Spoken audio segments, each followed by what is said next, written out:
नहीं है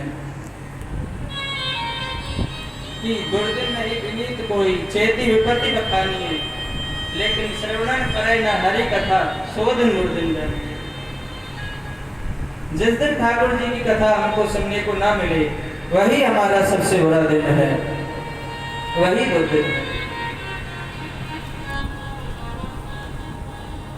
तो भागवत जी की कथा नित्य श्रवण करो, नित्य प्रभु की कथा में आओ। ना आ सको तो घर में ही भागवत जी को रखो, भागवत जी का अध्ययन करो बैठ करके, उनकी कथाओं को खूब पढ़ो, क्योंकि श्रीमद् भागवत और श्री वृंदावन बिहारी में कोई अंतर नहीं होता है। साक्षात कृष्ण का वांग्मय स्वरूप है श्रीमद् भागवत। जो व्यक्ति भागवत की शरण में आ गया तो उसको फिर प्रभु के दर्शन न हो ऐसा नहीं हो सकता है।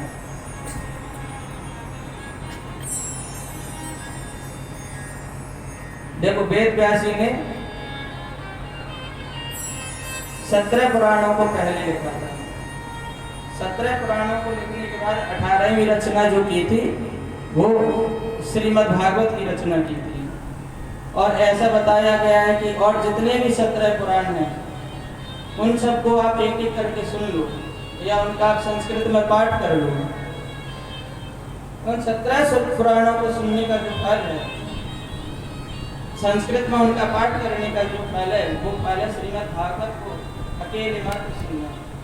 यदि आप भागवत सुनने बैठे हैं तो ये आपके बहुत बड़े पुण्य है, क्योंकि शास्त्रों में लिखा है 17 पुराणों को सुनने का फल जो है वो है श्रीमद् भागवत को सुनना, और फिर श्रीमद् भागवत को सुनने का फल है श्री वृंदावन बिहारी का दर्शन होना, क्योंकि भागवत जी जो है कृष्ण का साक्षात्कार कराती है, ठाकुर जी की झलक हृदय में प्रकट करती है श्रीमद् भागवत। जैसे वृंदावन में एक संत थे और बड़े विलक्षण संत थे, कभी कहीं पढ़ने लिखने तो गए नहीं थे, संस्कृत की बात तो अलग रही, हिंदी भी पढ़ना बिल्कुल नहीं जानते, लेकिन उनकी भी भागवत जी में इतनी श्रद्धा थी कि आश्रम में अपने भागवत जी के ग्रंथ को विराजमान कर रखा था। और नित्य प्रातः उठते थे, स्नान करके भागवत जी का दैनिक पूजन अर्चन किया करते थे। रोज तुलसी मंजरी चढ़ाते थे, भागवत जी को चंदन भी चढ़ाते थे, पूरी अच्छे तरीके से भागवत जी की पूजा दैनिक किया करते थे। ये उन संत का दैनिक का नियम था। एक बार एक व्यक्ति ने पूछा कि महाराज आप हिंदी पढ़ना नहीं जानते और कुटिया में आपने भागवत जी को रख रखा है, तो आप भागवत के श्लोकों का कैसे पाठ करते होंगे? इतनी आपकी श्रद्धा भागवत जी में, संस्कृत तो पढ़ना नहीं आता आपको। तो उस संत ने बड़ा अच्छा उत्तर दिया कि आपने श्लोक के बारे में कहा मुझसे। तो वो बड़े हंसते हुए बोले कि भैया इस श्लोक की चिंता हमको नहीं है, भैया हमको तो उस श्लोक की चिंता है, क्योंकि यहाँ तो जीवन कट रहा है और आगे चल के कट जाएगा, लेकिन मैं जो भागवत जी की पूजा करता हूँ क्योंकि मुझे उस श्लोक की चिंता है, मुझे बिहारी जी के चरणों में जाना है, ठाकुर जी के घर जाना है। ऐसा उन संत का भाव था और 12 वर्षों तक निरंतर इसी क्रम से उन्होंने दैनिक पूजन किया भागवत जी का। तो उसी ग्रंथ में से 12 वर्षों बाद साक्षात श्री वृंदावन बिहारी प्रकट हो गए। बोलो भक्तवत्सल भगवान की जय। साक्षात ठाकुर जी ने आकर दर्शन दिए भागवत जी के अंदर शिवन संत। कहने का अभिप्राय जिसने भागवत जी की शरण ले ली फिर उसको प्रभु का दर्शन ना हो ऐसा नहीं हो सकता। अवश्य में वो दर्शन होगा आपको, चाहे आपको एक झलक हृदय में क्यों न दिखाई दे ठाकुर जी की, लेकिन आपको अवश्य दिखाई देगी, अनुभव होगा इस बात का आपको। क्योंकि श्रीमद् भागवत केवल पुराण नहीं है, भागवत जी जो है पुराण सम्राट है। जैसे भागवत भगवान का यहाँ दरबार होता है, हम सब भागवत जी के दरबार में बैठे हैं, तो इस दरबार की आपको झांकी बताऊं कैसा है ये दरबार।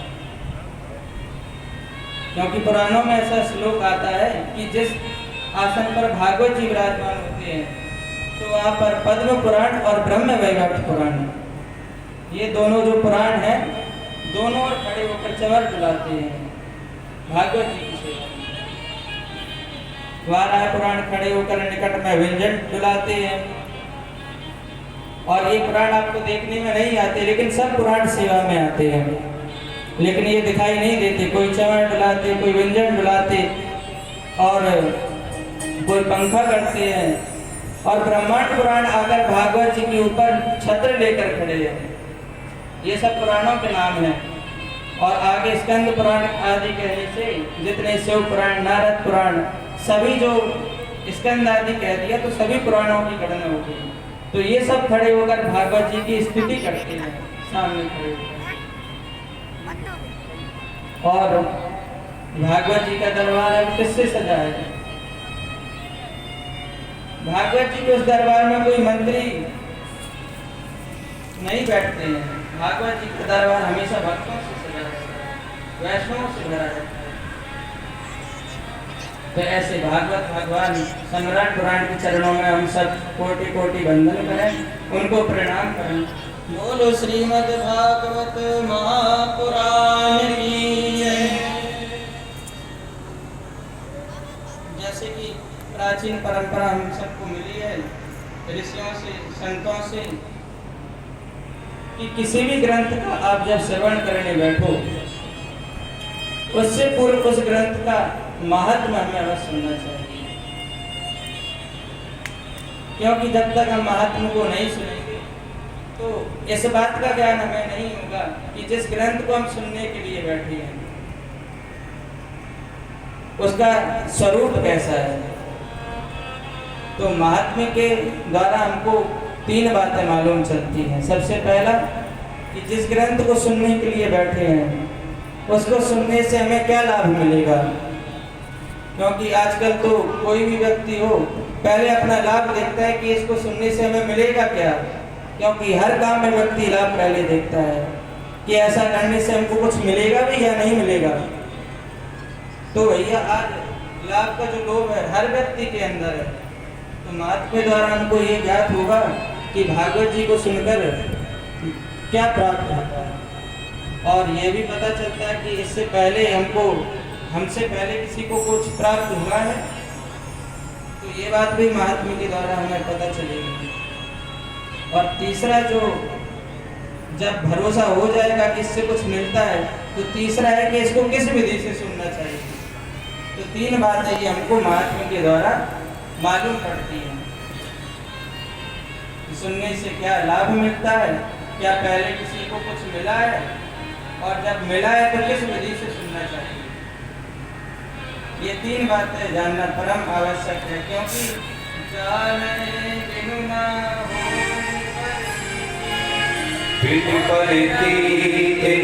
होए नहीं प्रीति,